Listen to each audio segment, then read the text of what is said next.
अभियान के रूहे रवा प्रशांत किशोर की बेतिया में आए हैं। बदलाव यात्रा के दरमियान आज बेतिया का यह तीसरा कार्यक्रम है। इसमें बिहार बदलाव यात्रा जो प्रताप दियारा से चलकर भिन्न भिन्न विधानसभाओं में गया है। आज जोगापट्टी में यह बदलाव यात्रा का सभा आयोजन है।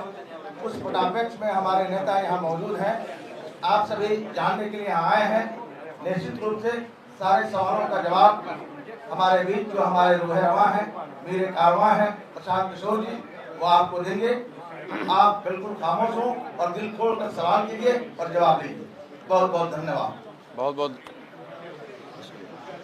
बहुत धन्यवाद अफाक साहब, जिला अध्यक्ष और जिला के सारे वरीय सहयोगी जो आज सुबह से यहाँ आए हैं मेरे से मिलने। मैं सबका धन्यवाद कर रहा हूँ। आप सभी पत्रकार साथियों का भी इस सभागृह में स्वागत, अभिनंदन कि आप लोग इस बरसात में समय निकाल कर आए हैं। जनसुराज को उसकी बात अपनी जनता तक पहुंचाने में मदद करेंगे, उसके लिए भी मैं आपका धन्यवाद कर रहा हूं। जैसा कि आपको पता है कि पिछले करीब 50 दिनों से बिहार बदलाव यात्रा के तौर पर पूरे बिहार में हम लोग जाकर विधानसभा और प्रखंडों के स्तर पर बैठकें कर रहे हैं। ये क्यों किया जा रहा है?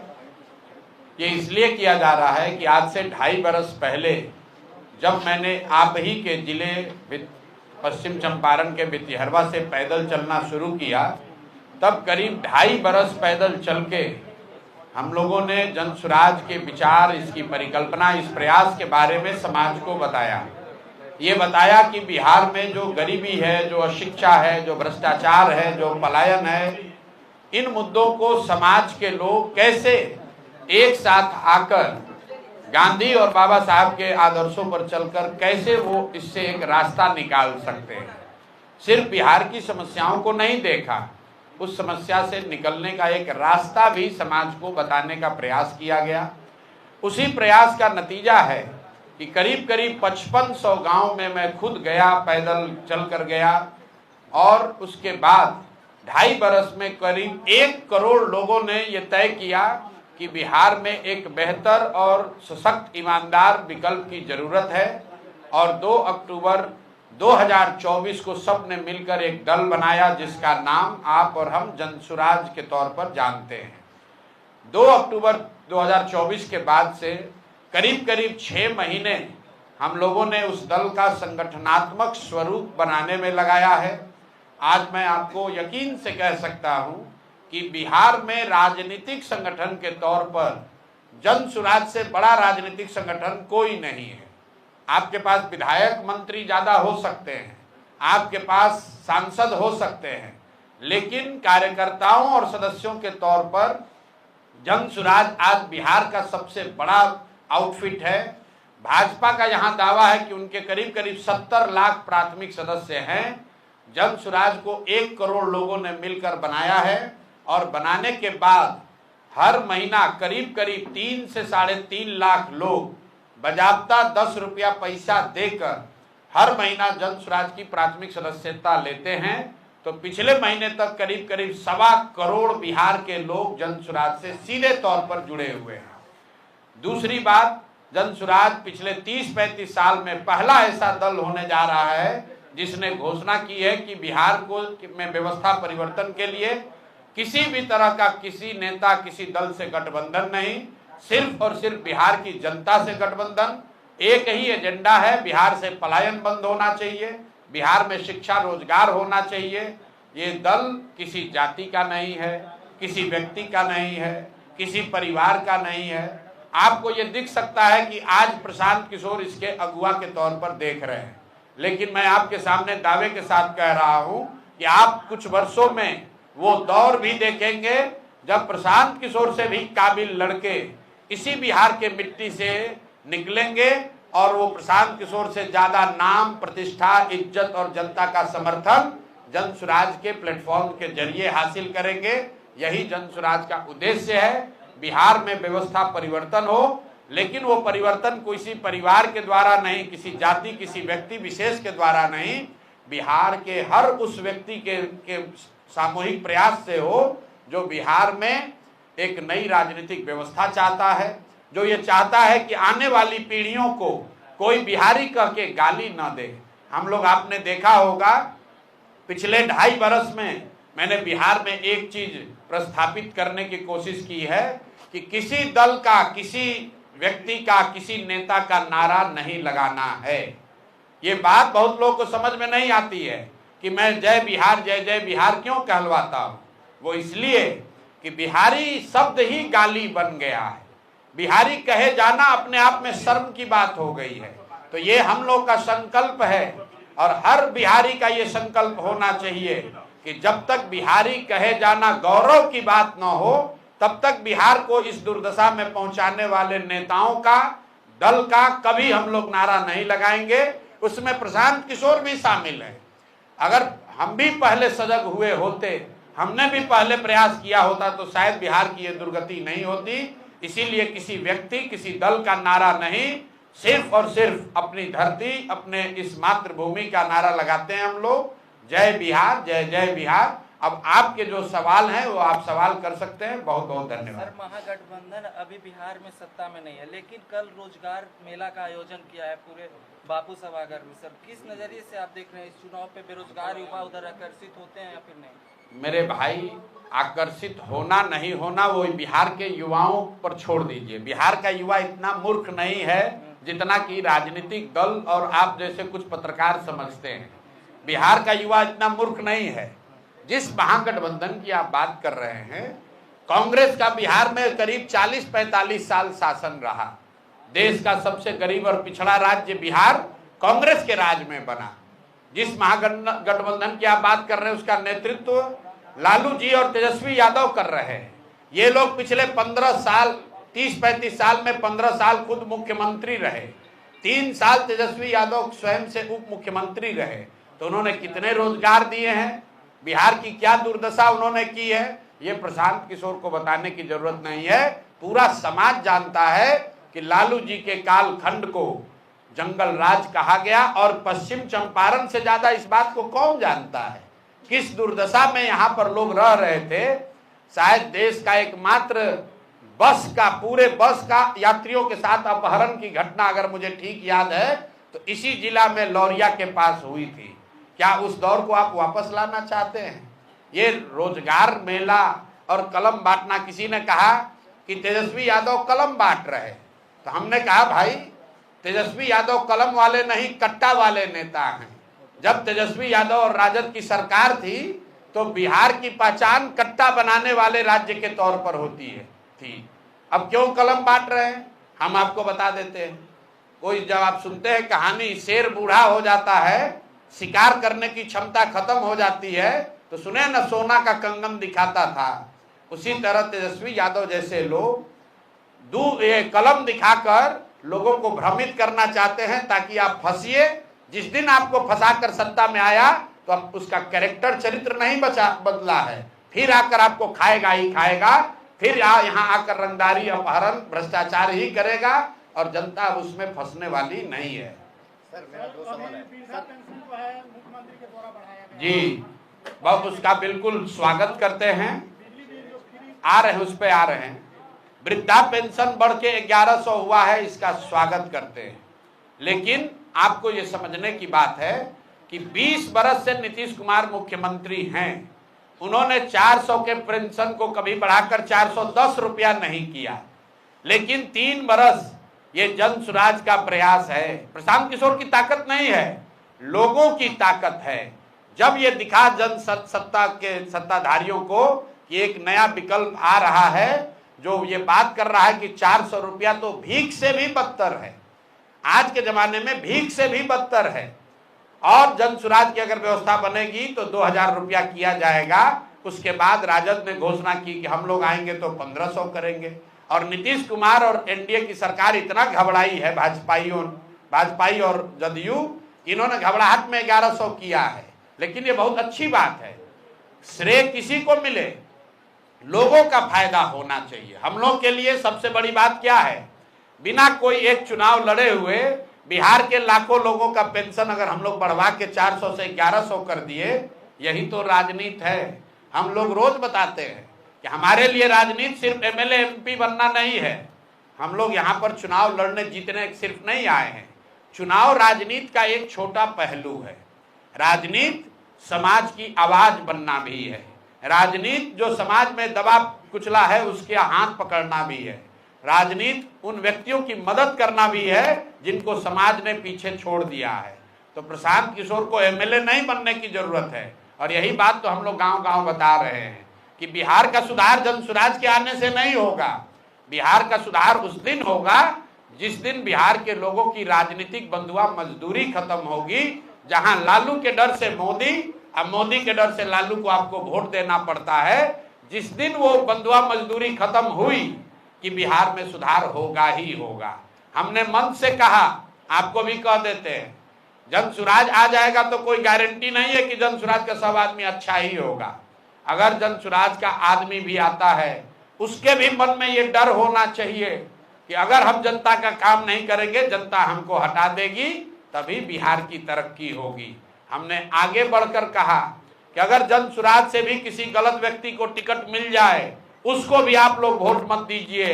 हर हालत में बिहार में अच्छे आदमी जीतने चाहिए, अच्छे नेता जीतना चाहिए। जनसुराज जीते या न जीते, जिस दल से भी अच्छा आदमी खड़ा है उसकी आप लोग मदद कीजिए, उसको जिताइए। जनसुराज से अगर अच्छा कैंडिडेट नहीं है तो उसको भी हराइए। ये ताकत सिर्फ जनसुराज की है। हम ही लोग ये बात कह रहे हैं कि अगर जनसुराज का कैंडिडेट अच्छा नहीं है, उससे बढ़िया कोई आदमी खड़ा है, आप लोग उसको वोट दीजिए। हर हालत में बिहार जीतना चाहिए। जनसुराज जीते या न जीते, बिहार जीतना चाहिए। और बिहार तब जीतेगा जब आप और हम अच्छे प्रतिनिधियों का चुनाव करेंगे। सर, चंपारण मेरा समय रिपु मिश्रा सवाल का जवाब चाहता हूँ, है सर? क्या? मैं चंपारण मेरा से रिपु कुमार मिश्रा 2 सवाल का जवाब चाहता हूँ। आप कहते हैं तेजस्वी यादव 9वीं फेल हैं, उनको मुख्यमंत्री बनने की काबिलियत उनमें नहीं है। दूसरी बात मैंने नहीं कही, ये आपका शब्द है।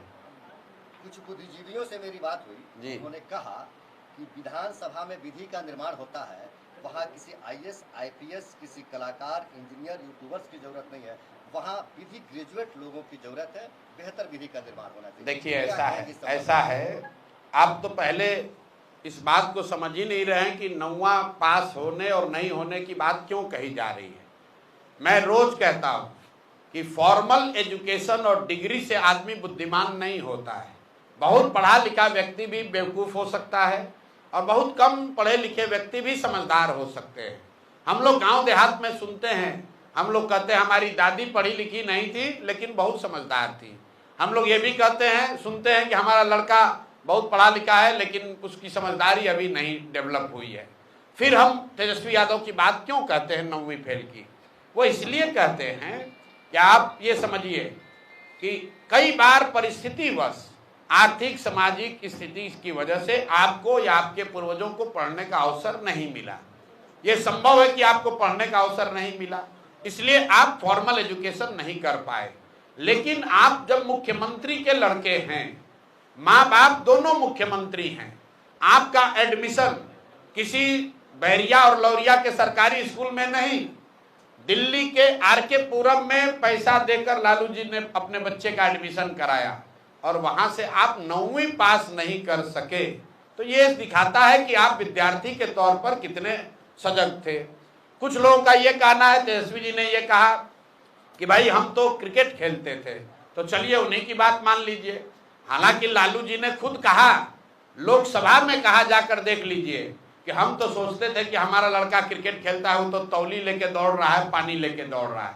लेकिन तेजस्वी जी की बात मानिए कि वो बहुत बड़े क्रिकेटर थे। तो भाई क्रिकेट खेलना भी आपने 20 बरस पहले छोड़ दिया, उसके बाद पढ़ाई क्यों नहीं की? आप और हम गांव में जाते हैं, हमको महिलाएं आपको भी मिली होंगी, मैं पूछता हूं दीदी कितना पढ़े हैं, तो महिला बताती है कि हमने ग्रेजुएट किया है। मैं अगर आप पूछिएगा कि ग्रेजुएशन कैसे किए तो बताएगी कि भैया ऐसा है ना, हमारे बाबूजी खाली 8वें तक पढ़ाए क्योंकि हमारे गांव में माध्यमिक विद्यालय नहीं था, लेकिन शादी होने के बाद मेरे पति ने मुझे पढ़ाया, फिर मैंने मैट्रिक किया, लेकिन फिर बाल बच्चा हो गया ना, तो हमारा पढ़ाई छूट गया। फिर 10 बरस जब बाल बच्चा बड़ा हुआ तो कॉरेस्पॉन्डेंस में भैया हमने नाम लिखाया, क्योंकि हमारे मन में था कि हमको ग्रेजुएट करना है। ये क्या दिखाता है? ये उस महिला का शिक्षा के प्रति सम्मान दिखाता है। ये दिखाता है कि वो जानती है कि बिना सरस्वती के कृपा के जीवन में कुछ हासिल नहीं हो सकता है। और जब आप 9वीं फेल है, बाप और माँ आपके मुख्यमंत्री हैं और आपने जीवन में पढ़ने का प्रयास नहीं किया, ये दिखाता है कि शिक्षा के प्रति आपकी सोच क्या है, आपका नजरिया क्या है।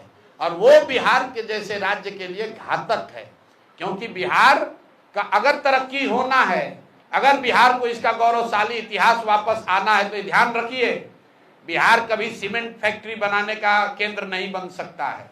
बिहार छड़ बनाकर ज्ञान की भूमि नहीं बन सकता है। बिहार का गौरवशाली इतिहास तभी वापस आएगा जब फिर से यहाँ इसको ज्ञान की भूमि बनाई जाएगी। यहाँ बुद्ध को ज्ञान मिला, यहाँ राम जी आए पढ़ने, यहाँ से जैन धर्म की शुरुआत हुई, यहीं पर चाणक्य और चंद्रगुप्त हुए। ये सब ज्ञान के द्योतक हैं। यहाँ हम लोग नालंदा विश्वविद्यालय की बात करते हैं, हम लोग विक्रमशिला की बात करते हैं। हम लोग ये नहीं कहते हैं कि हम लोग का बिहार का बहुत गौरव था, यहाँ सीमेंट बनाने का फैक्ट्री था। सीमेंट और चीनी का फैक्ट्री भी लगेगा, लेकिन बिहार का असली गौरव तब हासिल होगा जब बिहार को फिर से ज्ञान की भूमि बनाई जाएगी। हर गांव में देश का सबसे अच्छा विद्यालय बने, यहाँ पर देश के सबसे अच्छे यूनिवर्सिटी बने, मेडिकल कॉलेज बने, इंजीनियरिंग कॉलेज बने। ये हम लोग का सपना है। इसलिए हम लोग कहते हैं कि कोई 9वीं फेल आदमी जिसका शिक्षा के प्रति कोई नजरिया नहीं है, कोई सम्मान नहीं है, वो बिहार का भला नहीं कर सकता है। प्रधानमंत्री मोदी जी का आगमन हुआ था, राजनीतिक सभाएं शुरू हो गई है जी, सभा के दिन स्कूल को बंद कर दिया जा रहा है, इसको लेकर अब मेरे भाई आपने प्रश्न में ही बता दिया कि जिस दिन आप सभा करने आए हैं उस दिन बच्चों को आप उनका क्लास बंद करा रहे हैं। देखिए, मैं अभी कुछ दिनों से बता रहा हूं, जितने आप लोग पढ़े लिखे समझदार लोग हैं बिहार में, आप जरा देखिए कि मोदी जी देश के प्रधानमंत्री हैं, वो गुजरात के भी प्रधानमंत्री हैं और वो बिहार के भी प्रधानमंत्री हैं। आप लोग से मेरा आग्रह है कि आप मोदी जी का भाषण गुजरात में सुनिए। गुजरात में मोदी जी जाते हैं तो वो बताते हैं कि जब 75 साल का गुजरात होगा तो वो कैसा दिखेगा, वहाँ शिक्षा कैसे होगी, वहाँ उद्योग कैसा होगा, वहाँ कृषि कैसी होगी। इसकी प्लानिंग, इसकी योजना अभी से बननी चाहिए। जब मोदी जी गुजरात जाते हैं तो बताते हैं कि सौर ऊर्जा का सबसे बड़ा केंद्र भी गुजरात में बनेगा। वहाँ पर वो गिफ्ट सिटी की बात करते हैं, वहाँ पर वो इन्वेस्टमेंट समिट की बात करते हैं, वहाँ पर वो बता रहे हैं कि कैसे पूरे देश को गुजरात देने वाला राज्य बनेगा। और जब बिहार आते हैं तो वही मोदी जी क्या बात करते हैं, भैया हम लोग आपको 4 किलो अनाज दे रहे हैं, ये मोदी की गारंटी है। उन्होंने बताया हम एक नया ट्रेन चालू कर रहे हैं ताकि श्रमिक परिवार के बच्चे यहाँ से गुजरात आराम से जा सकें। ये देखिए कितना बड़ा आपके हमारे मुंह पर चमाटा है। और आप लोग भी लिख रहे हैं कि मोदी जी की नई सौगात, नया वंदे भारत ट्रेन खुलेगा, ट्रेन में 2 नई बोगी लगाई जाएगी। अरे बाप रे, मतलब आप समझिए, मोदी जी आपके मुंह पर कह रहे हैं कि तुम्हारे बच्चे कभी बिहार में फैक्ट्री नौकरी रोजगार नहीं करेंगे, वो जीवन भर यहाँ से ट्रेन में जानवरों की तरह बैठकर गुजरात जाएंगे नौकरी करने। तो गुजरात का आदमी बनेगा फैक्ट्री का मालिक और बिहार का बच्चे बनेंगे फैक्ट्री में मजदूर, और मजदूरी करने के लिए आपको ट्रेन और बस दिया जाएगा और आप और हम उस पर ताली बजा रहे हैं। मोदी जी का भाषण सुनिए। उन्होंने कहा रेल मंत्री ने बहुत बड़ी घोषणा की है। आप सोचिएगा क्या घोषणा हो रहा है। तो मोदी जी ने कहा कि अब से अनारक्षित अनरिजर्व 2 बोगी एक्स्ट्रा लगेगा ट्रेन में, और उसका सबसे ज्यादा लाभ बिहार के लोगों को होगा, क्योंकि बिहार का आदमी अंतिम समय में भी लटक कर चला जाएगा। ये मोदी जी के शब्द हैं। आप बताइए हम लोग का औकात क्या है। गुजरात का आदमी चलेगा 1 लाख करोड़ के बुलेट ट्रेन पर, अब बिहार के आदमी को कह रहे हो कि पहले से जो ट्रेन चल रही है उसमें 2 गो अनरिजर्व बोगी लगेगा। ये आपके लिए सौगात है और आप और हम इसकी चर्चा कर रहे हैं। आप बताइए 4 किलो अनाज पूरा देश में हम ही लोग को मिल रहा है। भाई 80 करोड़ लोगों को 5 किलो अनाज देने की योजना चल रही है, लेकिन मोदी जी का भाषण हमको आप सुनाइए, मैं चुनौती दे रहा हूं। कभी गुजरात में मोदी जी ने अगर ये कहा हो कि तुमको 5 किलो अनाज दे रहे हैं इसलिए वोट दो, लेकिन बिहार में आकर मोदी जी कहते हैं कि आपको 5 किलो अनाज मिल रहा है। बिहार में आते कहते हैं कुर्मी मेरा परिवार है, कुशवाहा मेरा परिवार है, यादव मेरा परिवार है, पंडित मेरा परिवार है। कौन जातिवाद फैला रहा है? आप कह रहे हो कि लालू यादव जातिवाद कर रहे हैं, लालू यादव अकेले कर रहे हैं। आप भी तो आकर आप जाके देखिए काराकाट में मोदी जी का भाषण क्या बता रहे। हमने डाला है फेसबुक पर कि मेरा पासवान समाज है, मेरा तेली समाज है, मेरा कुशवाहा समाज है, मेरा पंडित समाज मेरा परिवार है।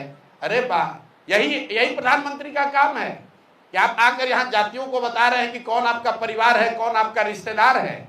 अरे भाई बिहार ये भी तो बताओ कि बिहार के लोगों को उन अपने बच्चों को पढ़ाने की सुविधा कब मिलेगी।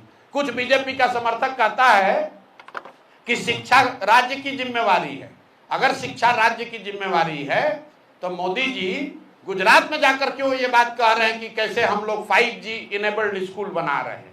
गुजरात में जाकर क्यों बात कह रहे हैं कि 1 लाख वहां शिक्षक और विद्यार्थी अब ऑनलाइन अपना अटेंडेंस जमा करा रहे हैं? वहां के लिए भी तो शिक्षा राज्य सरकार की बात है।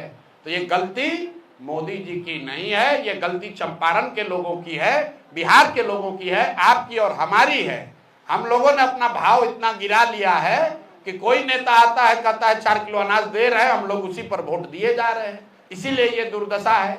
मोदी जी जहां आए मोतिहारी में, उन्होंने बताया कि चीनी मिल कब चालू होगा, उन्होंने बताया कि चंपारण की दशा कब सुधरेगी, कुछ नहीं। उन्होंने बताया कि चंपारण में नदियों का कटाव का मामला कब ठीक होगा।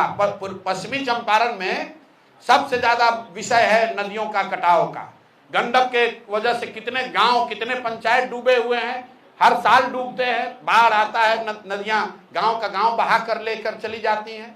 आप चलिए, लोग कहता है यहाँ जात का राजनीति होता है। आप चलिए हमारे साथ जोगापट्टी, आप चलिए चौमुखा, यहाँ का सबसे बड़ा गांव है, आप में से कुछ लोग जानते होंगे। 20,000 से ज्यादा यादव समाज के लोग वहां रहते हैं। और आज पिछले 2 दशकों से नदियों के कटाव, गंडक के कटाव की वजह से चौमुखा के लोग सड़कों के किनारे रह रहे हैं। उनको पूछने आज तक कोई नहीं आया, ना कोई यादव आया, ना कोई कुशवाहा आया, ना कोई ब्राह्मण आया, ना कोई भाजपा आया, ना राजद आया। मेरे भाई, जात की राजनीति नेता नहीं कर रहा है। जात में आप और हम उलझे हैं, नेता तो अपनी राजनीति कर रहा है, अपने बच्चों की राजनीति कर रहा है। इसीलिए जन सुराज कह रहा है कि मेरे भाई एक बार अपने बच्चों की चिंता करो, नहीं करोगे तो इन्हीं दलों के लड़ाई में लड़के मर जाओगे, तुम्हारे बच्चों को भी मजदूरी करनी पड़ेगी, बिहार को का सुधार नहीं होगा। यही बात हम लोग सबको बता रहे हैं।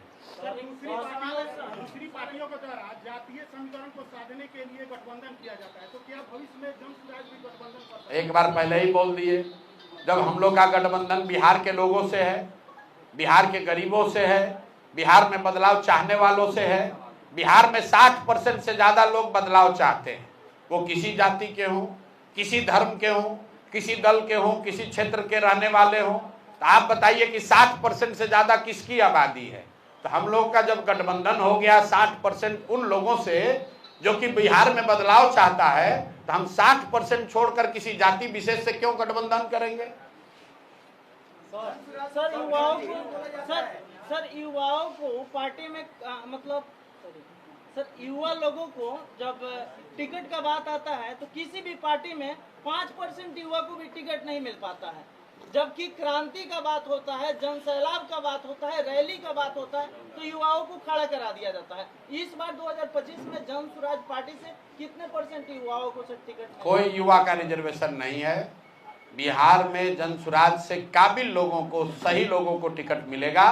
वो आदमी युवा हो या बुजुर्ग हो, महिला हो या पुरुष हो, हम लोग काबिल लोगों को आगे बढ़ाना चाहते हैं। और मैं ऐसा समझता हूं कि युवाओं को यहाँ टिकट पाने के लिए रिजर्वेशन की जरूरत नहीं है। सिर्फ इस बात की जरूरत है कि पैसे और जाति के आधार पर उनके पिताजी क्या करते हैं, इस आधार पर उनके साथ डिस्क्रिमिनेशन न हो। क्योंकि बिहार में पिछले 30 वर्ष में सिर्फ और सिर्फ 1250 परिवार के लोग ही MP विधायक बने हैं। इस बात को याद रखिए। सभी दलों में 30 वर्ष में जो भी विधायक बना, मंत्री बना, सांसद बना, वो सिर्फ 1250 परिवार के लोग ही बने हैं। हम लोग को लगता है कि खाली लालू जी का एक परिवारवाद है, ऐसी बात नहीं है। हर जगह परिवारवाद है, हर क्षेत्र में 4-5 परिवार हैं, वही घूम फिर के राजनीति करते हैं, उन्हीं के बच्चे सांसद विधायक बनते हैं। उसी को तोड़ने के अभियान का नाम है जनसुराज। क्योंकि यहाँ पर आपके बाबूजी विधायक हैं कि नहीं इसका कोई चिंता नहीं है, आपके पास पैसा कितना है इसकी चिंता नहीं है।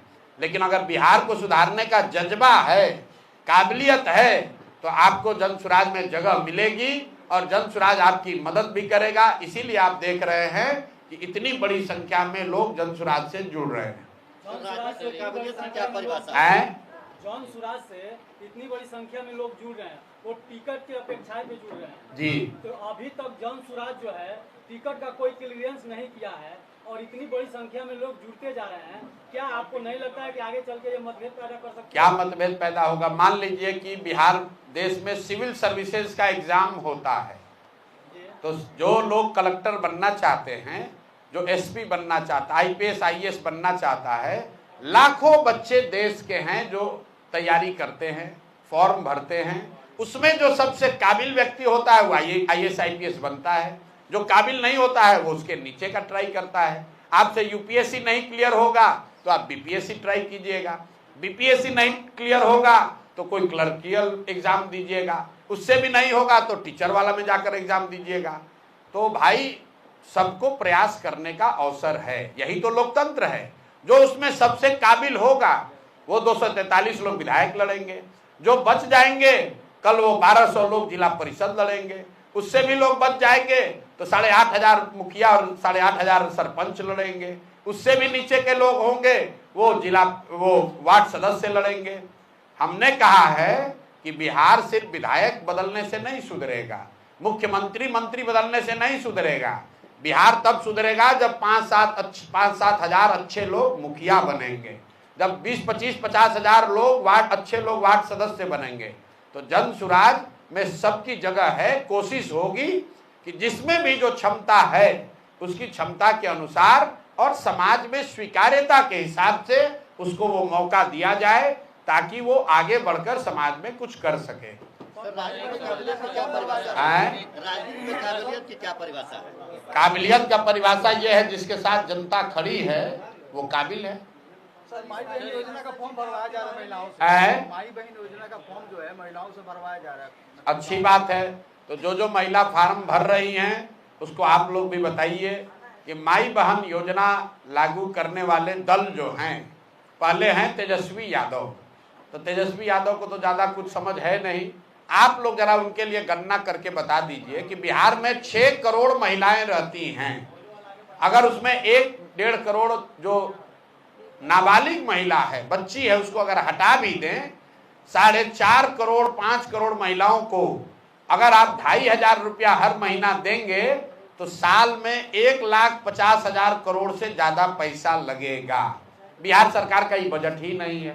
तो भैया जो बजटे नहीं है तो कैसे, मतलब आपके जेब में है 100 रुपया और आप कह रहे हैं कि हम 200 रुपया का सामान खरीदेंगे, तो दुकान वाला क्या कहेगा? 2 थप्पड़ मार के भगा देगा कि भैया जब पैसा होगा तब आना। लेकिन एक गंभीर बात समझिए, कांग्रेस वाले भी इसमें शामिल हैं। तो हमने एक चुनौती दी है देश में अपने आप को बहुत बड़े अर्थशास्त्री समझने वाले और हैं भी, पी चिदम्बरम जी को, कांग्रेस को पी चिदम्बरम को बिहार में लाना चाहिए और चिदम्बरम जी आकर बिहार के लोगों को ये समझा दें कि कैसे बिहार के बजट से, बिहार के संसाधन से बिहार में सभी महिलाओं को 2,500 रुपया महीना दिया जा सकता है। अगर पी चिदम्बरम इस बात को समझा देंगे तो मैं इसको सहर्ष स्वीकार कर लूंगा और माई बहन योजना का समर्थन भी करूंगा। लेकिन पी चिदम्बरम आकर बिहार में कांग्रेस की ओर से ये समझा दें कि 2,500 रुपया प्रति माह के हिसाब से अगर बिहार की महिलाओं को पैसा दिया जाएगा तो कैसे दिया जाएगा। साथ ही महोदय को खाली एक ही बात बताना है, राहुल गांधी भी रोज रोज आ रहे हैं, आप लोग जरा पूछिए कि अक्सर आप बिहार की महिलाओं पर इतना काहे फोकस है? कर्नाटक में आपकी सरकार है, तेलंगाना और हिमाचल में भी कांग्रेस की सरकार है, अगर आप इतना ही ज्ञानी हैं तो कर्नाटक, तेलंगाना और हिमाचल तीनों राज्य बिहार से ज्यादा धनी राज्य हैं, तो वहां पर महिलाओं को 2500 रुपया आप क्यों नहीं दे रहे हो भाई? ये तो यक्ष प्रश्न है भाई। कर्नाटक में महिलाओं को 2500 रुपया क्यों नहीं दिया जा रहा है? तेलंगाना में क्यों नहीं दे रहे हो? हिमाचल में क्यों नहीं दे रहे हो? बिहार में क्यों ये घोषणा कर रहे हो? बिहार में इसलिए कर रहे हो कि वही बात है, बूढ़ा शेर कंदम दिखाकर किसी को जाल में फंसाना चाहता है, क्योंकि बिहार का बजट है 3.25 लाख करोड़, उसमें योजनाओं के लिए उपलब्ध है 1 लाख करोड़, और भाई साहब लोग बता रहे हैं कि 1.5 लाख करोड़ रुपया हर साल महिलाओं को दे देंगे। आपने कांग्रेस का ऐड देखा होगा, विज्ञापन देखे होंगे, तो ऑलरेडी उसमें लिखा हुआ है जरूरतमंद महिला। जरा इसको आप लोग ध्यान नहीं दे रहे। ये कांग्रेस के लोग इतने बुर्बक नहीं हैं, 50 साल देश को टोपी पहना के शासन किया है। ऑलरेडी उस विज्ञापन में लिखा है जरूरतमंद महिलाओं को 2500 रुपया दिया जाएगा। तो पहले आपस में तय कर लो कि सभी महिला को दिया जाएगा, जरूरतमंद महिलाओं को दिया जाएगा, और अगर आप कह रहे हो जरूरतमंद, तो कौन है जरूरतमंद और कौन नहीं है जरूरतमंद, ये बता दो भाई। सर एक चीज है कल के यहाँ के स्थानीय सांसद जी ने आप पर एक लंबा लेख लिखा है। कौन? श्री संजय जायसवाल जी। अच्छा। और जिसमें उन्होंने आपको कहा है कि आप राजनीतिक व्यापारी हैं, और पहली बार आप पे पर्सनल अटैक करते हुए कहा है कि आप दिन भर अच्छी बात करते हैं और रात को उदय सिंह जी के साथ बैठकर शराब पीते हैं। अरे बाप रे बाप। अब बताइए, मतलब लोग कितने यहाँ बेवकूफ हैं कि अगर मान लीजिए कि किसी व्यक्ति के साथ बैठकर हम शराब पी रहे हैं, तो खुद ही बता रहे हैं कि हम लोग सरकार में इतने अक्षम हैं कि जानते हैं लेकिन इनको पकड़ नहीं पा रहे।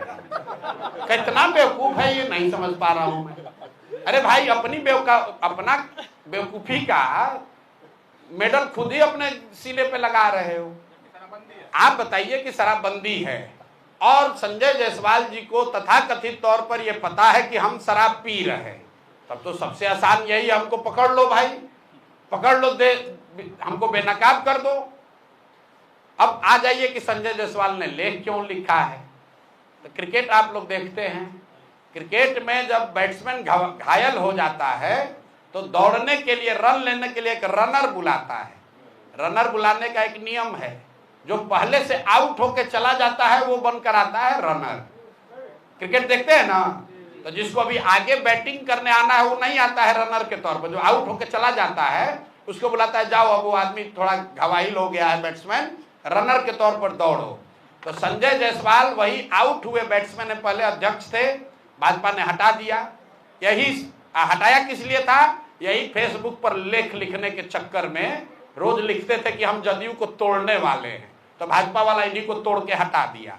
अब इनके जो बड़े भाई हैं दिलीप जायसवाल, राजनीतिक तौर पर बड़े भाई, उन पर अभी हुई है गोलाबारी, राजनीतिक गोलाबारी। अब बेचारे आहत होकर गिरे हुए हैं, 15 दिन से उनको जवाब नहीं सूझ रहा है। ये नहीं बता रहे हैं कि सिखों के कॉलेज को किशनगंज में कब्जा किए हो कि नहीं किए हो, इसका जवाब नहीं दिया। कह रहा है ऊपर भगवान है। भगवान आपके लिए तो हमारे लिए भी है, भगवान आपके लिए है तो उसके लिए भी है जिसका कॉलेज आप कब्जा किए हैं। तो इन लोगों ने अभी तक ये नहीं बताया कि दिलीप जायसवाल ने सिखों के कॉलेज को अवैध तौर पर कब्जा किया है कि नहीं किया है। इन लोगों ने ये नहीं बताया कि जो 2 महिला प्रेस के सामने आकर कह रही है कि दिलीप जायसवाल ने हमारे बच्चे राजेश, हमारे भाई, हमारे बच्चे का कत्ल कराया है, उस पर इन्होंने जवाब नहीं दिया। तो पीछे से ही रनर बनकर उतरे हैं दिलीप जायसवाल, संजय जायसवाल। तो भैया इनको क्रिकेट का नियम मालूम है कि जब बैट्समैन आउट होगा तो रनर को भी उसके साथ पवेलियन वापस जाना पड़ेगा। तो बेकार लपेटे में आ जाएंगे, ज्यादा उछलना नहीं चाहिए। फेसबुक पर लिखना जो है वो अपने नहीं लिखते होंगे, कोई अपने असिस्टेंट से लिखवाए होंगे, इतना उनको हिंदी का ज्ञान नहीं है कि उतना लिख पाए। और ज्यादा अगर उनको परेशानी हो रही है तब बेतिया में उनके कर्म और कुकर्मों की चर्चा हम पदयात्रा होते हुए बहुत सुने हैं उनके पेट्रोल पंप के बारे में, ये भी सुने हैं कि उनका यहाँ नर्सिंग होम कैसे चलता है और क्या होता है। तो ज्यादा ना उलझें, नहीं तो दिलीप जायसवाल का तो अभी जवाब दे नहीं पा रहे हैं, अब भी उलझ जाइएगा। तो अभी उनको हम छोड़ रहे हैं क्योंकि रनर हैं, अगर बैटिंग करने आ जाएंगे तो इनका उपाय कायदे से किया जाएगा। ये प्रशांत किशोर है, किसी से डरता नहीं है, इनके जैसा कितने आए और कितने गए।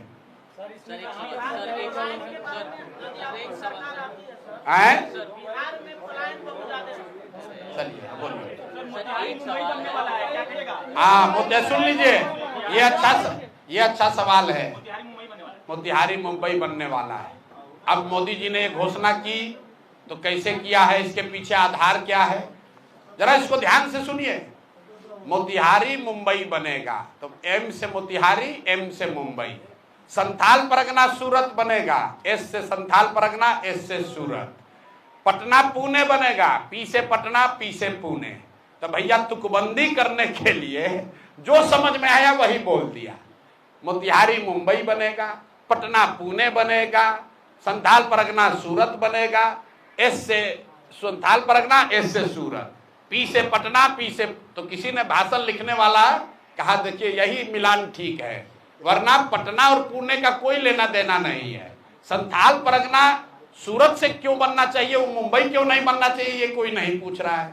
भाई मोतिहारी मुंबई क्यों बनना चाहिए, दिल्ली जैसा क्यों नहीं बनना चाहिए, क्योटो और वाराणसी जैसा क्यों नहीं बनना चाहिए।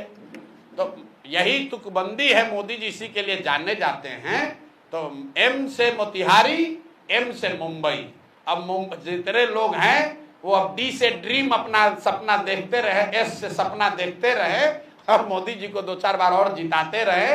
जैसे चीनी मिल चालू हो गया वैसे मुंबई बनने वाला है मोतिहारी। आप भी और हम भी जाएंगे। अब ये बताइए, मुंबई के किनारे तो सागर है, सब बात तो ठीक है, यही हम भी कल से सोच रहे हैं कि मोदी जी समुद्र भी ले आएंगे क्या मोतिहारी के पास।